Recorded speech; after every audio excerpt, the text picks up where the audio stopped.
Hey everybody, another quick one on a brisk December morning. This one's covering the Diode Dynamics SS3 fog pods. These are going to be the pros, and the lens covering they're rocking is going to be the flood. So you've got a few options between like the fog and the driving. Those come pre-assembled at the different output levels, which would be the Sport and the Pro, and now they have the Max option.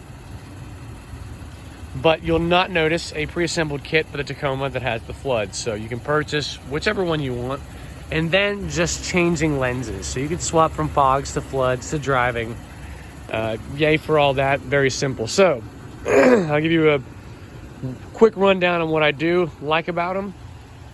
And maybe one thing I'm not super crazy about. And I will give you also a compare and contrast to what I would imagine would be another big competitor of theirs, which is the Cali Raised one. So they're definitely in different pricing brackets, and they're definitely considered to be different quality, but I'll give you my experience on them nonetheless, because I have probably about 3 months on these, and I had about a year on the Cali Raised. So what I do like on these, they look fantastic. They blend well. When you put them in, you don't have to take apart or break anything besides literally just removing lights, removing one screw, and then plugging and playing and replacing one screw. You can get in there and attack this project by taking off a few parts back in the wheel well and taking out that wheel well liner. Not even taking it out, just displacing it, putting it in. It's a 30-minute job, super easy. Some of the other ones require you to remove some parts or do some drilling or cutting, but they're all still pretty plug and play. I do like, again, just the look of these. Their output is great. The way they throw light, because like I said, I want to flood, so I want to throw light high and wide. I'm not really worried about making it punch out very far. I have this guy for punching light out. I have these guys for punching light out, so this just kind of gives me some wider lighting without having to move up into like ditch lighting or other pods that are not so subtle or have that look of OEM.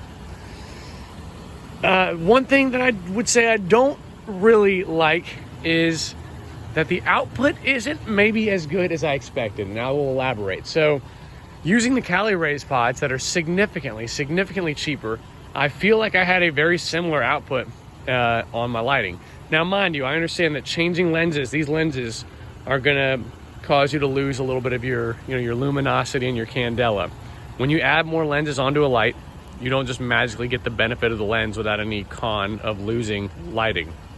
So maybe that plays some part into it. Maybe that's why the pros are not available in a flood option. However, the Cali Raised, they are cheaper. To go into what I didn't like about them, while they had similar output and similar lighting, they are cheaper. The housing feels cheaper. The housing seemed to get damaged by UV light and kind of have this frosted white look about it that I'm not really crazy about. I could put some spray on it that would bring them back to life temporarily, but it also seemed like the more often they got sprayed, the quicker they got crusty and gross. You also had to rip this cover out. You had to drill a 3/8 inch hole into the truck. All very minor stuff, but nonetheless, I feel better about going the Diode Dynamics route than going Cali Raised again. I know I'm not going to have any housing issues or exterior aesthetic issues. I've got very good output, and I'm sure that they're going to perform fantastic. I don't know what Cali Raised warranty is, but Diode Dynamics gives you 7 years of protection. Now, I'll give you a couple videos that are kind of detailing what the lighting looks like. Now, mind you, these are shot with an iPhone from inside of a vehicle at night, so they're not fantastic. But I've got my headlights on. These turn on, like I said, plug and play. So if I just roll the stock over to floodlight, or excuse me, fog pod, you can see them. There's a very big difference between what the phone sees and what I see. So I am completely blinded up here. These are not, with this lens covering, they're not going to be on-road use, obviously. So they're throwing a lot of light, very high and very wide. So